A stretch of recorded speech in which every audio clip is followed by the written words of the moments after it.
अस्सलाम वालेकुम फ्रेंड्स, आपका दोस्त यूट्यूब में आपकी हिंद हाजिर है। दोस्तों आज की वीडियो में हम अनलॉक करेंगे जैज़ की MF927 डिवाइस को। इस डिवाइस पर ऑलरेडी मेरी वीडियोस मौजूद है मेरे यूट्यूब चैनल पर। तो यहाँ पर ये वीडियो मैं दोबारा से इसलिए बना रहा हूँ क्योंकि इसमें ड्राइवर से लेकर मैं अनलॉकिंग तक तमाम procedure step by step completely एक ही वीडियो में आपको बताने वाला हूं, जिसमें आप IMEI भी चेंज करेंगे और तमाम डिवाइस को कंप्लीटली अनलॉक करके मैं आपको समझाऊंगा। तो यहां से सबसे पहले आ जाते हैं हम उस फोल्डर में जिस फोल्डर का इस्तेमाल करके हमने इस डिवाइस को अनलॉक करना है। फोल्डर में आने के बाद सबसे पहला जो आपका स्टेप है वो है ड्राइवर्स के इंस्टॉलेशन का। तो ड्राइवर्स जो है वो यहाँ पर मौजूद हैं। ड्राइवर्स हमारी MF927 है, तो हम इसके ड्राइवर्स को इंस्टॉल करेंगे। तो ये हमारे पास एक सेटअप है जिस पर 4G लिखा आपको नज़र आ रहा होगा आइकन पे। तो हमने सबसे पहले इसको इंस्टॉल करना है जी। तो ड्राइवर्स में इंस्टॉलेशन पे मैंने लगा दिए हैं। ये 2 मरतबा ओपन हो गए थे, इसमें ये एक मरतबा को मैं क्लोज़ कर देता हूँ। एक साइड से इंस्टॉल हो चुके हैं। दूसरे ड्राइवर्स भी हैं ZTE USB ड्राइवर्स, इनको भी आपने इंस्टॉल करना है। यहाँ से येस करेंगे, येस। और इसी तरह से दूसरे ड्राइवर्स भी आपके सामने इंस्टॉल हो रहे हैं, इनको भी आपने इंस्टॉल करना है।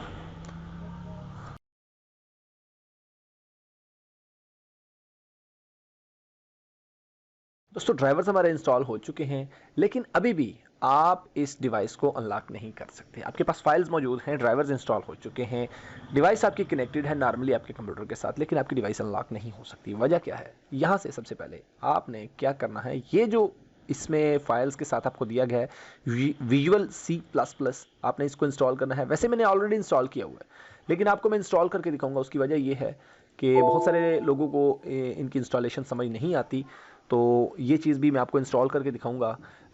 अगर आप डायरेक्टली इसको इंस्टॉल करने की कोशिश करते हैं तो आपका PC रीस्टार्ट हो जाता है। रीस्टार्ट होते ही आपकी तमाम चीज़ें क्लोज हो जाती हैं, उसके बाद फ्रेश रीस्टार्ट पे ये इंस्टॉल होता है। लेकिन आप इसको मौजूदा जो आपका सीज़न चल रहा है कंप्यूटर के ऑन होने पे, यानी कि जो भी आप काम कर रहे हैं फ्रेश रीस्टार्ट के बगैर ही आप इसमें इंस्टॉल कर सकते हैं। वो किस तरह से होगा, ये जैसे ही ओपन होता है तो मैं आपको इसको दिखाता हूँ। इसकी इंस्ट्रक्शंस को पढ़ लेते हैं। यहाँ पर आप देखते हैं कि would you like to restart your computer now, select N for no, will cancel installation. अगर आप N करते हैं तो आपकी जो इंस्टॉलेशन है वो कैंसिल हो जाएगी। If on a fresh restart you may select I to ignore and install. तो ये कह रहे हैं कि अगर आप I करते हैं तो इग्नोर करके आपकी इंस्टॉलेशन स्टार्ट हो जाएगी। If selecting yes, please save all unfinished work as unsaved work will lost the system will be lost with the system reboot।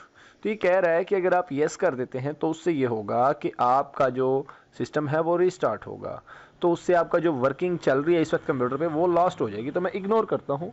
मैं जो है इग्नोर इसलिए कर रहा हूँ कि मैं चाहता हूँ कि ये रीस्टार्ट ना हो।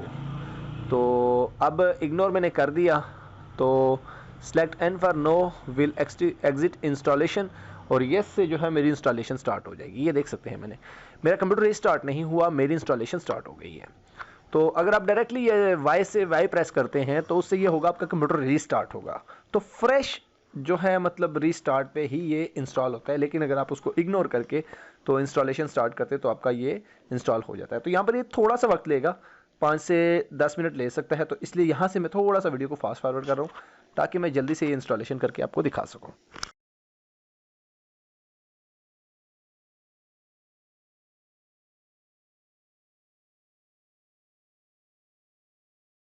दोस्तों यहाँ पर आप देख सकते हैं कि मेरी इंस्टॉलेशन कंप्लीट हो चुकी है। अब मेरा कंप्यूटर बिल्कुल रेडी है इस डिवाइस को अनलॉक करने के लिए। तो सबसे पहले हमारे पास ये कुछ फाइल्स हैं, एक ये है और एक ये है।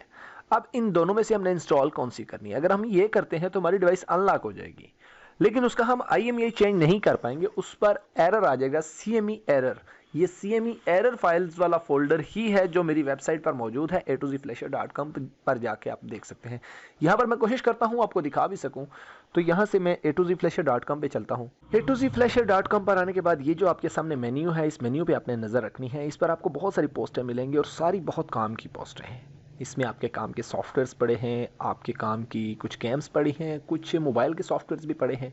आपने यहाँ से ZTE में आ जाना है, और ZTE चूंकि ये क्लाउड है तो हमने क्लाउड में जाना है।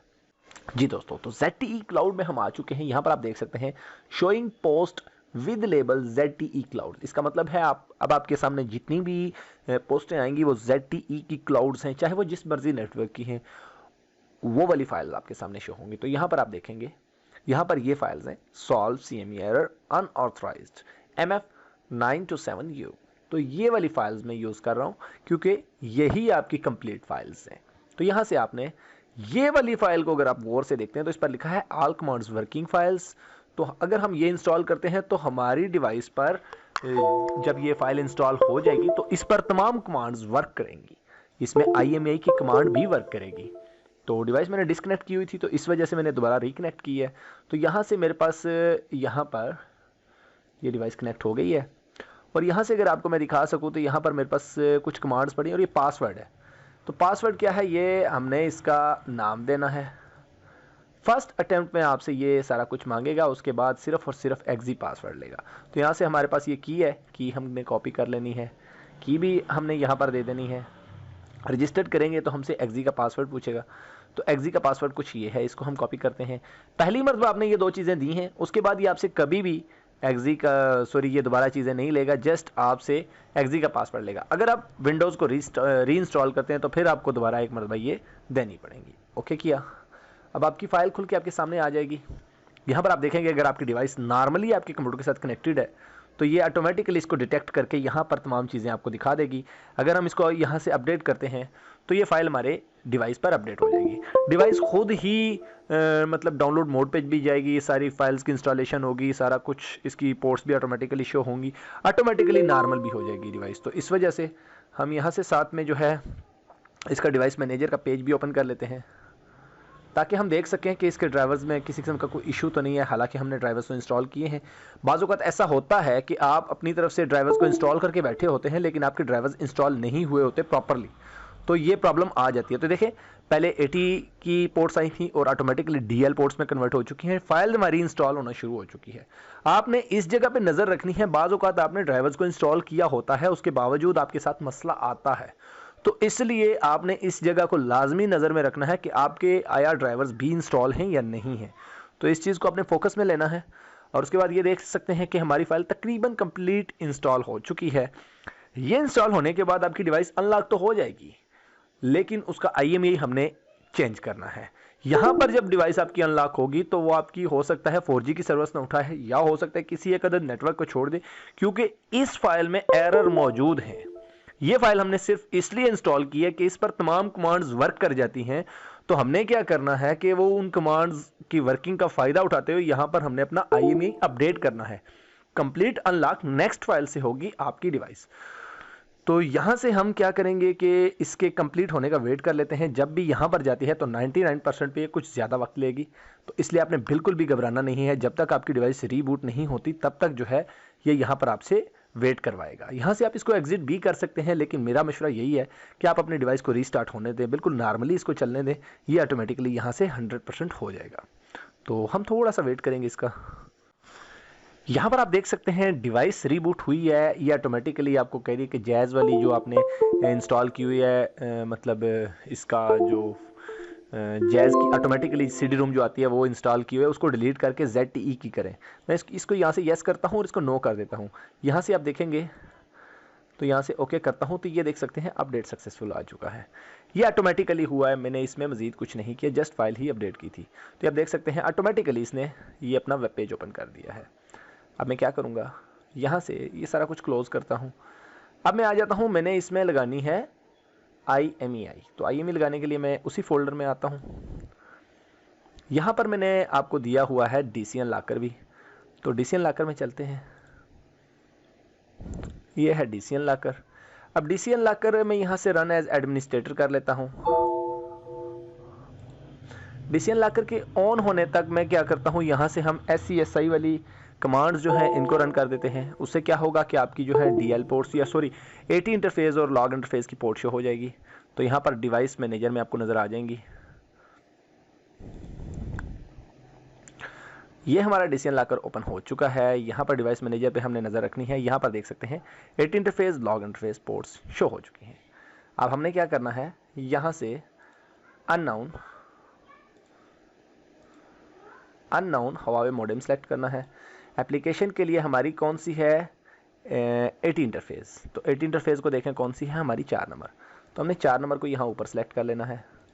3 नंबर को हमने नीचे सेलेक्ट कर लेना है, सर्च करेंगे, हमारी डिवाइस सर्च होके इसमें आ जाएगी। तो हम थोड़ा सा वेट करते हैं, बाज़ औक़ात फर्स्ट अटैम्प्ट में सर्च नहीं होती तो हमने दोबारा सर्च करना होता है, तो इसलिए आपने यहाँ से बिल्कुल भी घबराना नहीं है।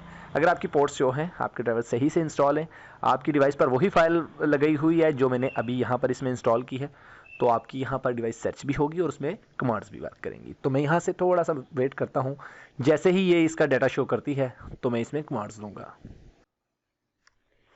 जी, तो आप देख सकते हैं कि इसने जो है उसी जगह पे एप्लीकेशन इंटरफेस में काम पोर्ट 4 है, इट इंटरफेस, और यहाँ से डायग्नोस्टिक पोर्ट काम पोर्ट 3 है, तो इसने यहाँ पर डाटा शो कर दिया है।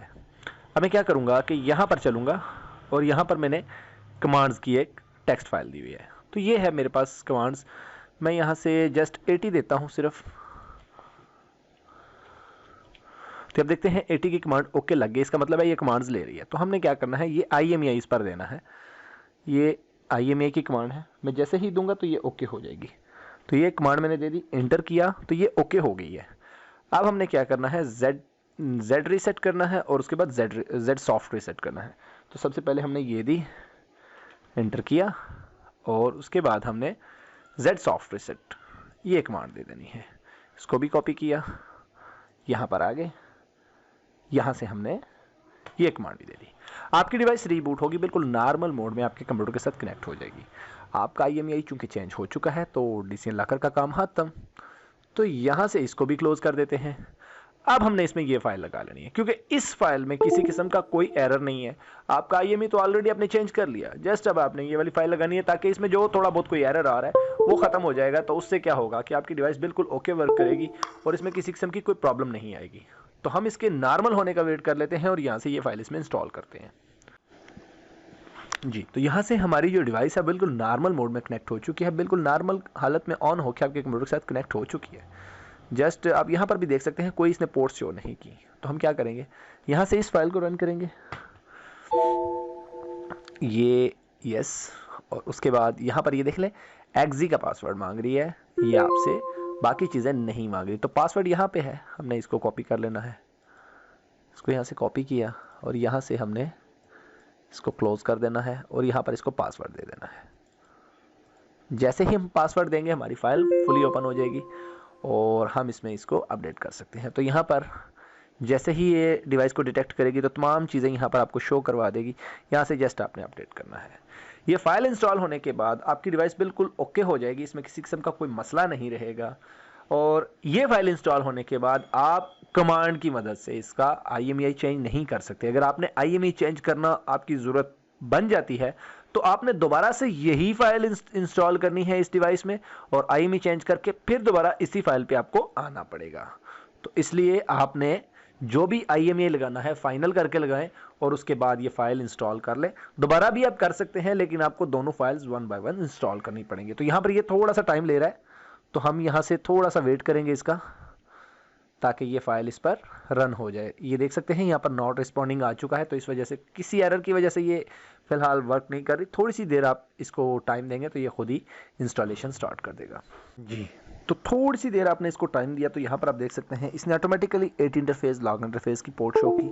ऑटोमेटिकली ये DL पोर्ट्स में कन्वर्ट हो जाएंगी और ऑटोमेटिकली फाइल इस पे जो है राइट होना स्टार्ट हो जाएगी। तो यहाँ पर DL पोर्ट्स आ चुकी हैं और यहाँ पर फाइल इंस्टॉलेशन स्टार्ट हो चुकी है। कुछ टाइम ये लेगा और यहाँ पर ये फाइल कंप्लीट हो जाएगी।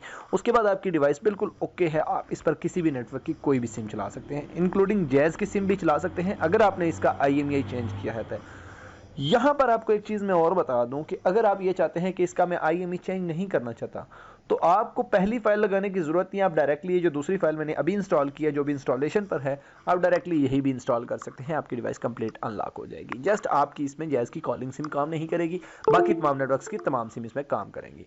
तो अगर आप चेंज नहीं करना चाहते तो आप डायरेक्टली यही फाइल भी लगा सकते हैं। अगर आप चेंज करना चाहते हैं तो आपको सबसे पहले लगानी पड़ेगी, कमांड की मदद से IMEI चेंज करना पड़ेगा और उसके बाद ही आप दोबारा दूसरी फाइल लगा सकते हैं। तो उम्मीद है अब तक आपने भी अपनी डिवाइस को कंप्लीट अनलॉक कर लिया होगा और उस पर तमाम नेटवर्क्स की सिम को चला रहे होंगे। इंशाल्लाह मैं मिलूंगा आपसे नेक्स्ट वीडियो में, तब तक के लिए अल्लाह हाफिज़।